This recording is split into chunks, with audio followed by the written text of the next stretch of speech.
If we are to reconfigure the operating system, the fundamental systems of work built around human experience, we first must understand where we are expected or likely to work and by whom that work will be done. And for us, where the rubber hits the road is where that leads to competitive advantage to us through talent. To explore this theme of global competition for local talent, I'm delighted to welcome my friend, my colleague, Claire Kelly. Hi everyone. So former Prime Minister Tony Blair once said, "We have a chance in this century to achieve an open world, an open economy and an open global society with unprecedented opportunities for both people and business." Now realistically, I don't think he realised that this opportunity would come a lot sooner than later. So this is the front cover of last week's Economist, and I really like this image. And the reason I like it is that it encapsulates quite well the ongoing debate that's happening in boardrooms across the globe at the minute. So whether we choose to centralise or decentralise the workplace, our decisions will create the architecture for the workforce for the future. It's therefore absolutely imperative that we figure out our next move, and the best place to start with this is where the work will take place. So as we come out of phase 3, we're seeing very polarised views amongst workers, employers and even politicians, and it seems to be a hugely divisive issue. So with headlines hitting us from all angles, and they're showing different views on what the new normal should be. So this is an example of the Business Post on Sunday just past. And it's talking about Leo Varadkar and Pascal Donahue, who are clashing over new potential tax breaks for remote workers. Next, we have the Wall Street Journal. And within this, there's tons of articles that are looking at companies that are trying to plan how to overcome any issues in the workplace. So they're debating things like reducing salaries for employees who have moved away from high-cost cities into a low-cost area. And if they're doing the same job, should they still get the same pay? Bloomberg are looking, and they've approached this from a different angle. So Brexit has impacted the world within the last 12 months. And Bloomberg are reporting that Britain is now facing its biggest foreign worker exodus since World War II, which is not helping their business environment. And then the Wall Street Journal, again, are looking into companies such as Facebook, who have explored the opportunity of tracking a company or employees' VPN as a way to work out where they're working and where they should be paying tax to. So in order to resolve all of these debates, employers must first agree on an operation model, and this is going to dictate how the recruitment process will take place for the future. So being a big fan of infographics, I've decided to pull together a spectrum here, and it's going to show you and help illustrate the thoughts of some of the global leaders on the market. So later today, we're going to hear from Evelyn Doyle, and she's the HR director from Patagonia. But their mindset is that they operate as a tribe, and a tribe works better together. So that's why they're looking to bring their employees back to the office as soon as possible. We're also going to be hearing from one of the founding members of Netflix, Paddy McCord, whose CEO last week, Reed Hastings, came out to say that working remotely is an absolute negative for them, and they're looking to see how they can bring employees in faster, as they don't see any long-term benefits for this. Bloomberg seem to be of the same mindset, as they're going so far as to actually offer monetary incentives for any employee who's looking to return to the office. And just last week, Goldman Sachs CEO David Solomon came out to say that working from home is absolutely not their new normal. They see it as an aberration, and it's something that they're looking to correct as quickly as possible. Now, if we look at the other end of the spectrum, we have a mixture of different companies here, mostly within the tech space. So Twitter were quite vocal at the beginning of the pandemic, and they came out to say that they were going to offer the opportunity for employees to work 100% remotely 100% of the time, if that's what they choose to do. In August 2020 last year, Pinterest famously came out to say that they were selling off their 490,000 square foot office in San Francisco, again in favour of a more dispersed workforce. Then if we have a look at companies like GitLab, Shopify and Zeit, who were formerly Scraping Hub, all of these companies were early adapters of working from anywhere practices and have actually been doing it from previous to COVID. But just last week, Spotify have joined this camp, and they've decided that they're going to offer employees the opportunity to work from anywhere in the globe. So we have companies like Dropbox, and Caroline Nangle will talk to us later today about what they've coined the virtual first environment. Now this is a really, really interesting concept. So what they've decided to do is rather than having everybody come back into the office, they're going to have collaborative work studios. And this will allow for people to come in to complete teamwork assignments only. But they're also adopting a non-linear workday, which means that employees can adjust their own schedule as they wish. But they believe in this so much so that they've actually put their money where their mouth is, and just last week have actually paid $400 million to give up their leases in favour of supporting this idea. Coinbase, who are a large cryptocurrency company, last week announced that they were favouring more of a decentralised approach. So what they've decided to do, and the mindset that they have, is rather than having one building with 10 different floors in it full of employees, why not have one floor but 10 different locations? And that gives you the option to tap into multiple talent pools at the same time. The majority of companies seem to be falling into the hybrid category. And when I say hybrid, it's a mixture of in-office and remote work as well. And interestingly enough, from our Talent Pulse survey, we seem to be getting the same results.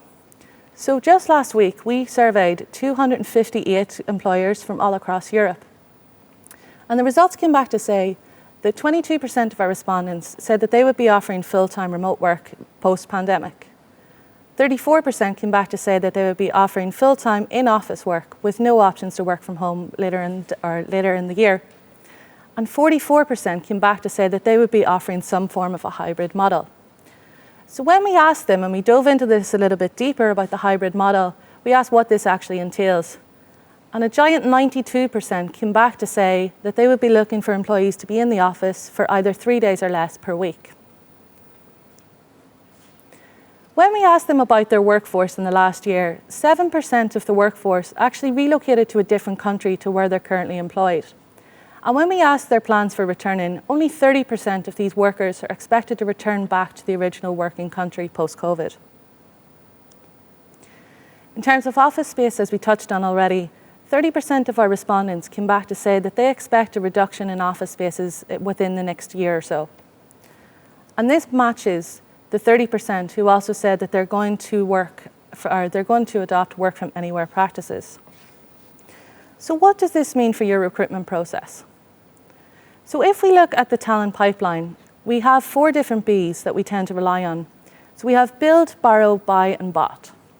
So when we say build, we're looking at growing your own workforce, and that could be partnering with an educational institution, or else it could be growing people and upskilling them from within.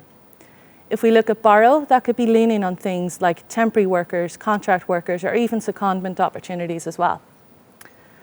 Then we have the buy model, which is permanent recruitment, which I'm sure a lot of people are already familiar with. And then we look at bot. So when we look at the bot model, this is the investment in technology. And we've been tracking this for the last 4 years.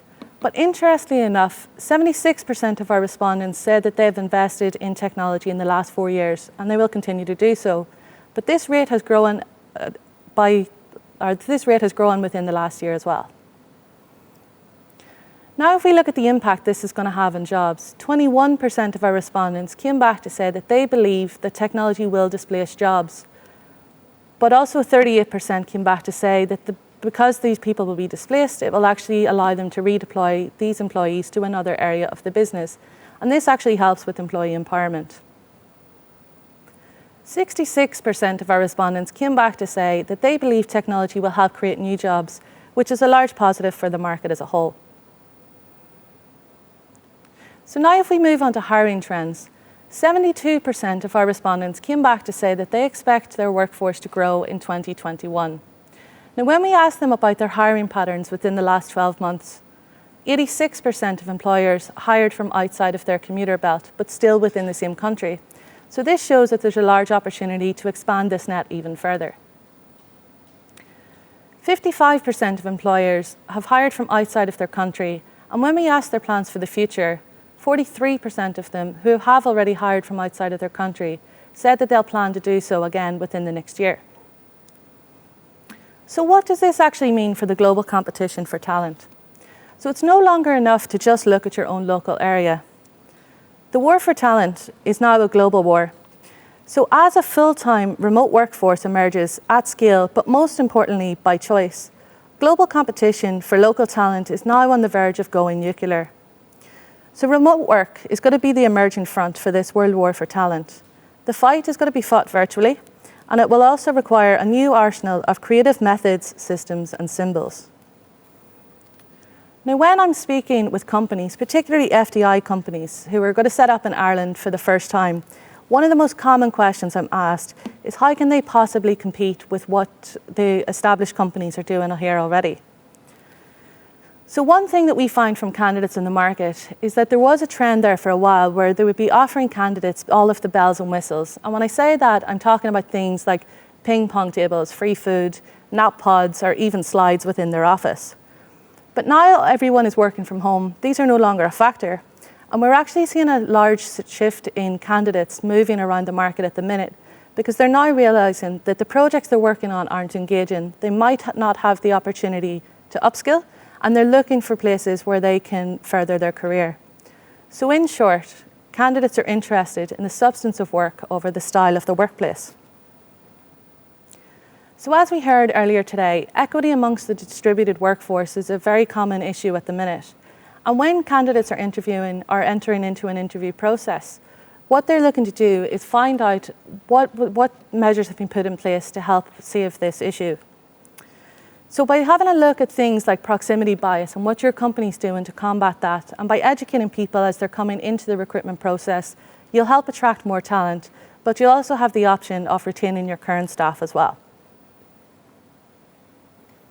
Then if we look at the human experience, so as we heard again earlier today, there's been a move from the employee engagement. So rather than seeing employees as just a number, actually looking at a person and finding out what they're looking for and how you can support them in the social, the physical, the mental health and the well-being space.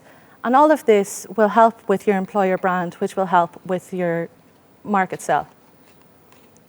Now, culture is an interesting concept. So it's actually shifted recently in how we've actually experienced it. So culture is now more of an ideology rather than an actual physical element. So when chatting to candidates, don't be afraid to give them a taste for your culture. It's also time to have a look at your company's values. So how have they held up, particularly throughout COVID? A lot of people will want to know this, as when they're entering into a recruitment process, they'll want to know the company that they're going into will have their back, particularly if the chips are down, that they're going to have your support. So if all of this is what talent wants, how does your employer brand reflect this? As mentioned, this emerging world war doesn't just require a new arsenal of weapons. It's a war of hearts and minds, so don't be afraid to share your story. Thanks.